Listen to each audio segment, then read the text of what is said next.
Piny owacho kokale katiba mare oyango yore mamoko mag yalo buche oko mar doho kamoting'o thek kata mediation.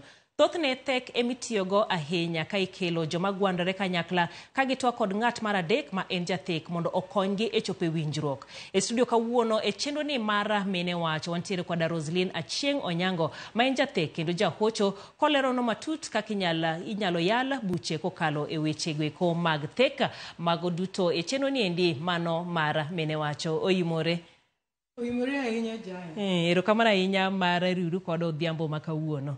Ambe ago erokamano maduong' kuom miya thuolo mondo abi awuoye wachno mar thek. Moko kapok wachako ji diher mondo ong'ei matut. Asewacho wacha nyingi tinyalo mana nyiso ni to inya kanye, idak kanye, gik ma kamago. Erokamano. An nyinga Roslyn Achieng' Onyango. An nyachula kamoro miluongo ni Rusinga Wanyama. Mopogore gi mano, atedo kamoro ni Kendu Bay, Onyango. An gi nyithindo ariyo manyiri ma achiel ose graduate, moro to pod ni e college. Besides that, be adak Kisumo. Koro Kisumo kanyo ema amanyo e yore mag kaka ji nyalo winjore dak gi kwe. Koro atimo mediation. Kopogore gi mano, an jahocho bende. Erokamano ahinya. Sama koro wewe weche mag mediation kata thek nikech katiba ma piny owacho sani nochako gimoro ni alternative dispute resolution. Yore mamoko mag yalo buche oko mar doho. Machiel kuomgi en mano mar thek kata mediation. Moko gi akia kaka wanyalo keto gi dho kisungu.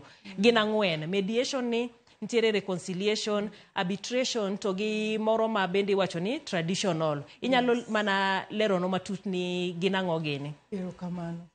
Koro mediation to en thek. Thek en thuolo ma kaji ariyo kata molo ariyo ogwandore kata ntie kama ok giwinjre maber. To ka ochopo ni wach ni koro tamogi to ginyalo ng'iyo ng'at mar adek mondo gikete diergi. Ochung'e kindgi mondo okonygi mondo mi gibed ni ng'ato nyalo winjo nyawadgi. Koro thuolo ma ng'ato nyalo at least chiko ite ne nyawadgi ni, iyudo ka gin gi thuolo maber ma ginyalo biro e winjruok ni wach makelonwa pekni. Koro watime kama mondo wabed ni wanyalo dhi mbele gi ngima. Kaito conciliation en thuolo no ma bende imanyo ng'at mar adek mondo ochung'e kind jok manigi pek, mondo mi gibed ni ginyalo wacho wach ma kelo negi chandruok.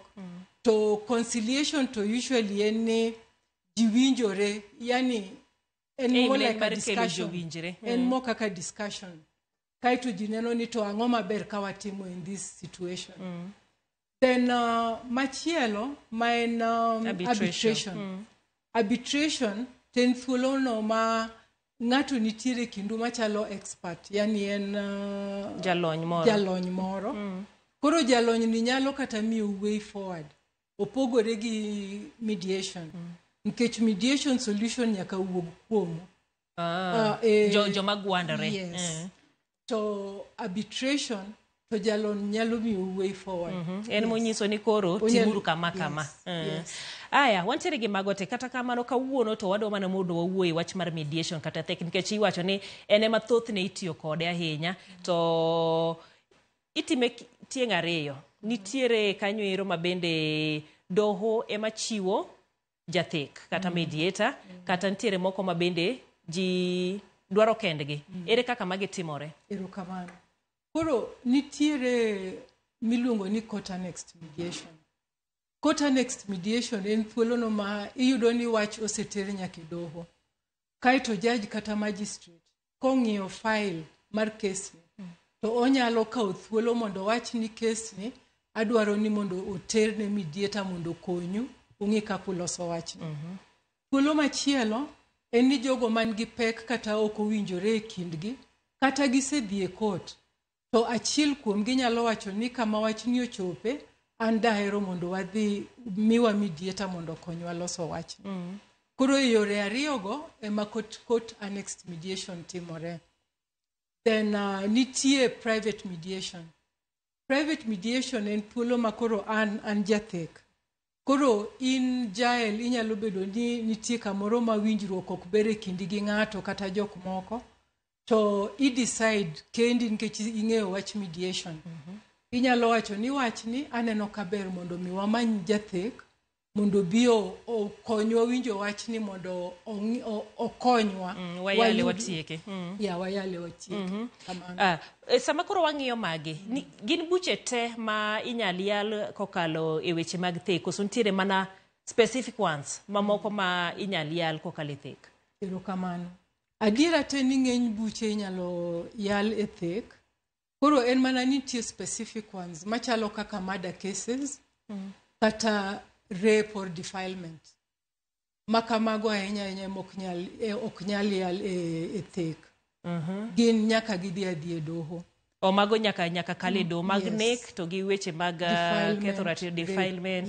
Okay. Mago nyaka dhi e doho.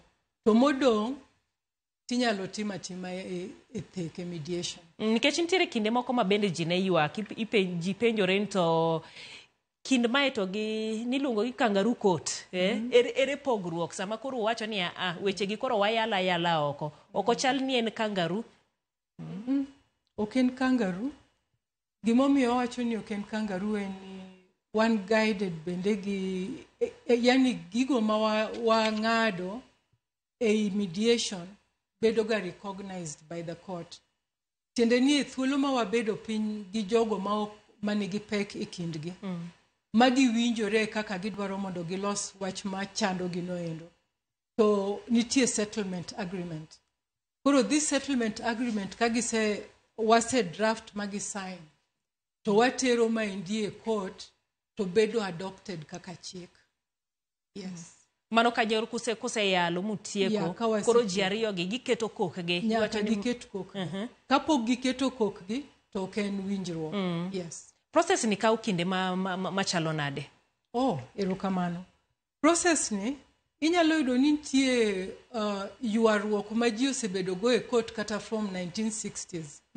Mi yud ni jok manochako kes nose kata nindo. Koro nyikwagi ma pod dhi mbele gi kes. Tiyudo ni kokele mediation to mediation miyo waga 60 days. Court miyo waga 60 days. But usually, ibo yudo ni samoro within one sitting, wach no bedo resolved. Or 3-4 sittings to wach no bedo resolved. Kamano. So, en yo mapiyo kabisa mar loso weche makelo chandro. Kaito gimachielo madagombo na med kanyo en niya. Ng'eny gik makelo chandruok e kind ji. E thuolo ma judge kata magistrate ebo chiwo ruling.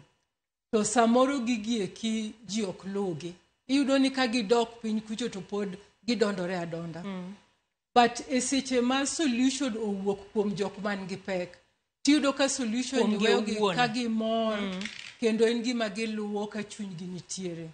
Omiyo wacho ni thek is the way to go.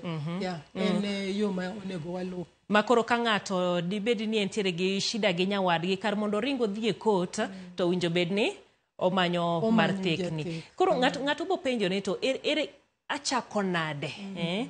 Antiere gi shida. Irose wacho ni koro ok adwa na dhi e court.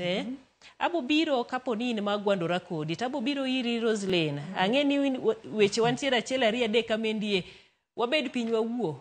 Koso ere kaka koro ng'ato timo? Koro wach mar mediation kochopo ni koro idwaro ng'ato e kindi. Achiel inyalo kate gweng' ka nitie jok moko ma seche moko inyalo chako godo.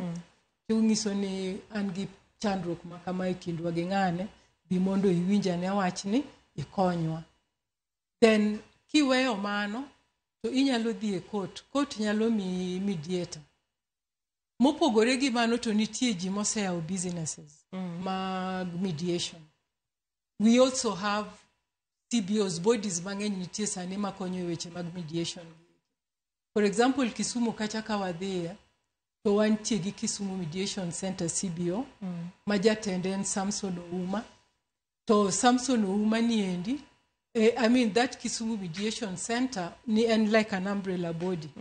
Manitie joma mediators mang'eny matiyo kodgi, to gimbe gin gi businesses gi mag mediation. Kaka an anyalo wacho ni an gi mediation business mara miluongo ni Great Lakes Mediation and Counseling Services. Ma wachiwe mediation services. Ng'ata nyalo bedo mediator, nyalo bedo jathek. Yes, ng'ata nyalo bedo jathek, lakini chuno ni nyaka otim lony mar mediation. Nyako tiegre. Mano kawo kinde marom nade to... Okay. For starters, chako, nitiere seche pragwen, nitie training makao around Dala Beach. Mondi bed ni nyalo timo mediation.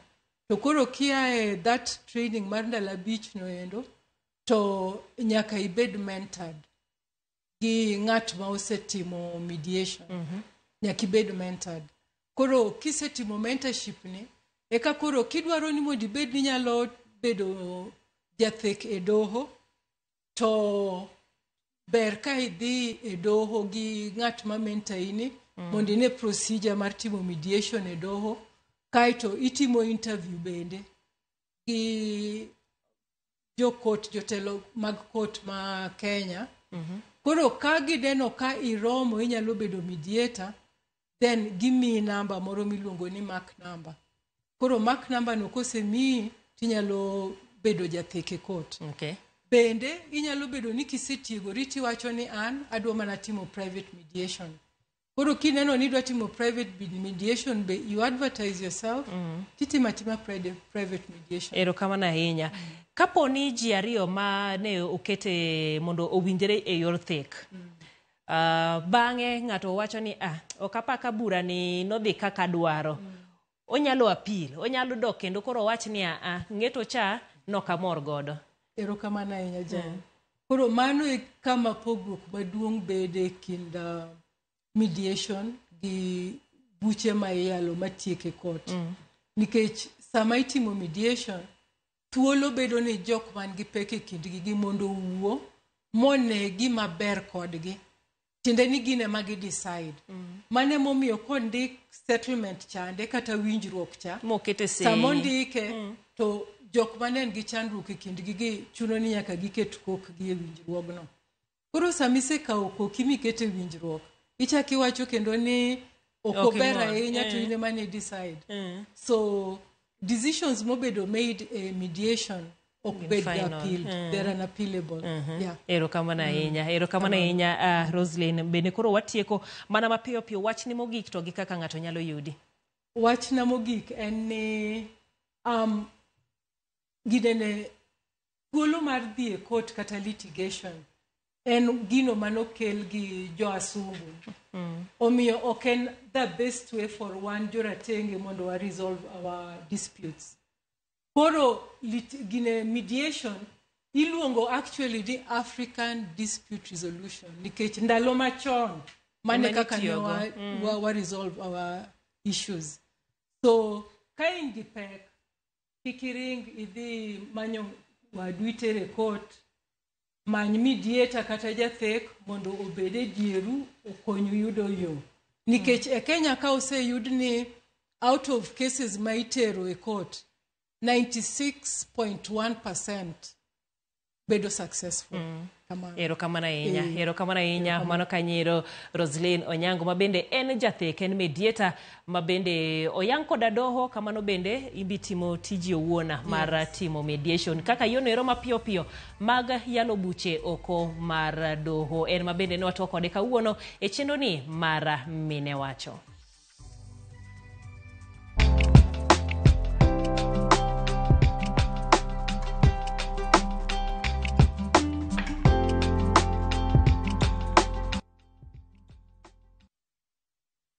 Planning the perfect Easter and April school holiday getaway? Make unforgettable family memories in Dubai Naview Travel. Starting from $1,451 per person sharing, enjoy 5 nights stay with breakfast, Dubai Parks and Yas Island theme parks, Dubai Aquarium and Underwater Zoo, Kidzania, Global Village, Desert Safari and Abu Dhabi City Tour. And yes, your entry visa is sorted. Book now and lipa pole pole. Visit viewtravel.com or call and WhatsApp 0703 254 254. View Travel. Dream, explore, discover. Egweng mukwe, kama hera dongo e kaka chame puothe. Jot ikore ne wuodhgi maduong'ie moloyo mar bedo jonyuol. Kwanza ingena dwa mtoto wani obed nyako kaka diel.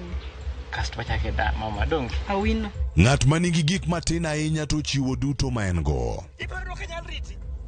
Ha? Iparo ni okanyal riti. Mana sama geno chako dongo, gik machon duogo. Ndalo machon nosekalo, ndalo machon sani wan sani. Sama chiwruok romo gi tem, behera biro locho. Mon chendo kadem kaya. Ne tem maduong' ewi Nam Cinema, Jumapil, saa 2:04 otieno. Mana e Ramogi TV. Kik bai. Solo mitena chaka duogo.